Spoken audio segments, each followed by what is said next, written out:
To reap big from goat rearing, they must be well maintained. Yeah, definitely. If it was not a profitable, if not ventured into it, it's much better than a cow's milk or rearing a cow, because this one has a little time. You use little time feeding them, and then at the same time you don't do what you call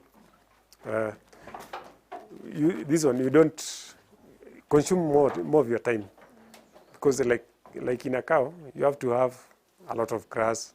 You have to be there all the time. But this one, sometimes I just put full of grasses, and then I just leave them, and I go around 10. I just put them around 4. That is a time maybe, or around 2. Someone can add a little of them, and then by 4 you give them dairy milk, and then they're okay. I normally sell the milk at minimum of 150 shillings. Yeah. But if you deliver to someone maybe in town, it's 200 shillings. A bigger goat like this one, we normally sell up to 25 to 30,000. And then small ones, 6 months and above, that's around 10 to 15,000. Yeah, small one like these ones. They're prone to pests and diseases, hence should be well taken care of. Pneumonia is one of the common diseases that attack goats. This is mainly because of the cold weather in this area. Fleas also attack the goats, but they can be managed through spraying. Mostly goats, they don't like cold weather, because they are prone to pneumonia. So when you keep them warm, you avoid that. And then also they don't like that. That is why I raised the house, so that they don't come in contact with the manure. Yeah. So when they are up there, and always after every 2 weeks we remove the manure. After every 2 weeks we remove the manure. So we haven't experienced so much diseases. The problem is with this the grass that we are bringing in. Sometimes you get some maybe poisonous leaves. You find them floating, or sometimes you get the grass, like now during rainy season, the grass has a lot of water. So if you feed them with a lot of grass with a lot of water, they float. Yeah, so you just give them a little. Let me start with the signs. A goat which is sick will be looking, the hair coat will first of all look ruffled and dull. You'll see this is a dull goat. For most of them, you'll see like the face is swollen. If it's a nutritional thing or something affecting the digestive system, you will see the feces have changed. If it's the chest area, there might be a cough. The nostrils, you'll see something like mucus coming out of the nostrils.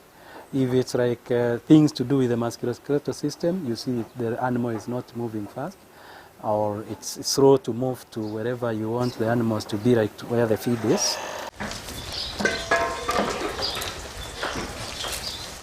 The main diseases right now I would think of which would cause farmers a big loss. For the kids, one are diarrheas, which would be mainly caused by E. coli, Corybacillosis, or coccidia. You have the diarrhea in E. coli could be greenish, while the one for coccidia would be reddish. If you see blood in that, you may start thinking of coccidiosis. And mainly in houses where they are sleeping, where they are just being fed. Then the other one for those kids is a disease we call enterotoxemia, where the kids will just drop dead, sort of to say that you just wake up and you find a kid maybe which at night you heard a sharp sound and then they are dead, and it affects the best. For the coccidiosis and corybacillosis, cleanliness, hygiene would be the issue. Clean your house regularly, and if you can, also try and disinfect regularly. For the enterotoxemia, vaccinate your goats. When the mothers are pregnant, at the 4th month, vaccinate them against that disease called enterotoxemia. When the kids are weaned, vaccinate again, and then from there, every 6 months. For pneumonia, anything affecting the chest, mainly it's the housing. How have you positioned your house? Are the goats getting the weed blowing into their faces or into their chest? That stress can cause pneumonia, and it can also kill. Most of these diseases, if you keep your hygiene, if your housing is proper, if it's diarrhea because of the worms, you are deworming regularly every 3 months, you are able to have your goats grow to maturity and keep them up to the 8th, 10th year without any issues. For the females which are milking, you can get mastitis, and this is also a hygiene issue. How are you milking? Are the workers cleaning their hands? Is the animal lying down on unhygienic areas, dirty, soggy, soaked manure? Mastitis will come from that. And if you have mastitis, you know it can be moved from one animal to the other. So if you have a goat with mastitis, that's the one to attend to rust.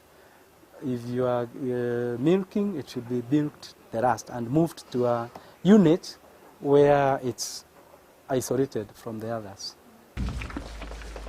There are various challenges facing dairy goat farmers, as Langat explains. For instance, in Uasin Gishu County, most people practice dairy farming, hence the existence of a stiff competition. Also, convincing people to embrace goat milk is a hard nut to crack. This is due to the fact that most residents here are generally used to the cow milk. They find it hard to adapt to goat milk. For milk, market for milk is a problem. It's not so steady. Since we are in Uasin Gishu where there is a lot of cows, there is a lot of cow milk. So for people to impress goat milk, it's a problem. That is a challenge you're having.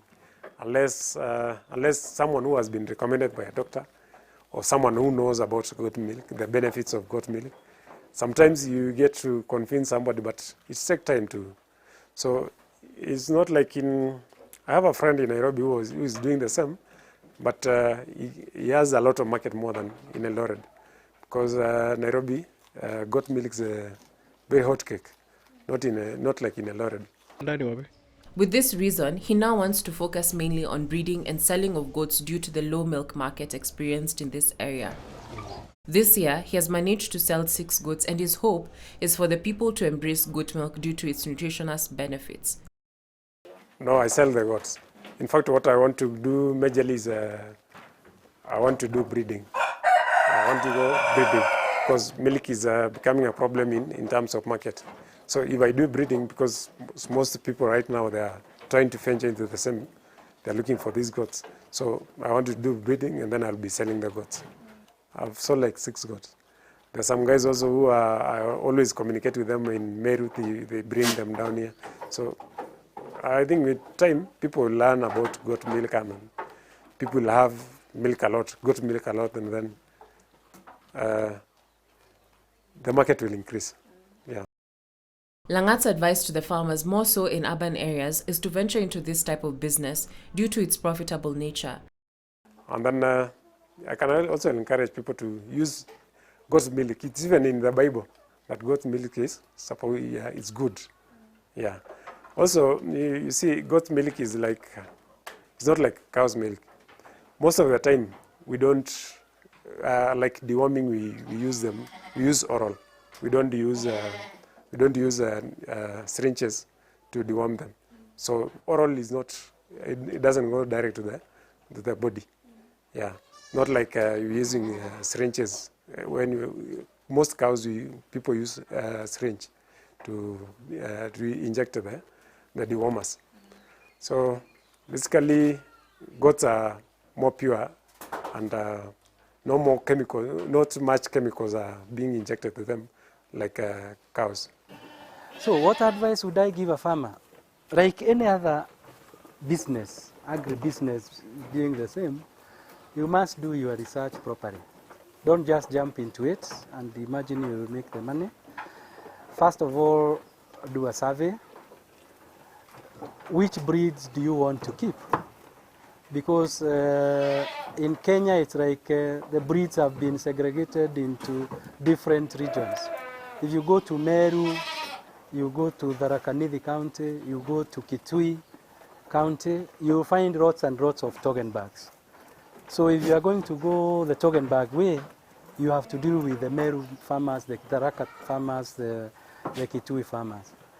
If you want to go the Alpine way, central Kenya and parts of Rift Valley, most of them are having the Alpine goats. So if you come and you buy your Toggenburg and you place it in the middle of a place where you have only Alpines, when you come to get the second bag for your the kids which were born from the first bag, then you have to go all the way back to where you are. So you have to be ready for that. The second one, which means you cannot share breeding stock, breeding bags easily. If you go to Nyanza, there is a lot of the Sanen group, and this was something which happened because of the people who started the projects of the goats. It's not that it was by design that Sanens will do better in Nyanza, Alpines will do better in Central, Toggenburgs will do better in the Eastern region. It's just because of the projects which started, which breeds they chose. Apart from goat rearing, Langat also rears sheep and poultry. He mainly rears them for subsistence use and not for commercial purposes. Okay, those sheep are not really pure, but they are mixed of Doba and the Kienyeji ones. But those ones I'm only rearing maybe just a visitor like you, when you come, you just eat one. Yeah, just for fun. Yeah, I'm also doing Kienyeji chicken. Yeah, but those ones are for family use. Yeah. We hope that you have learned a lot from this episode. Until next time, keep it KTN Farmers TV.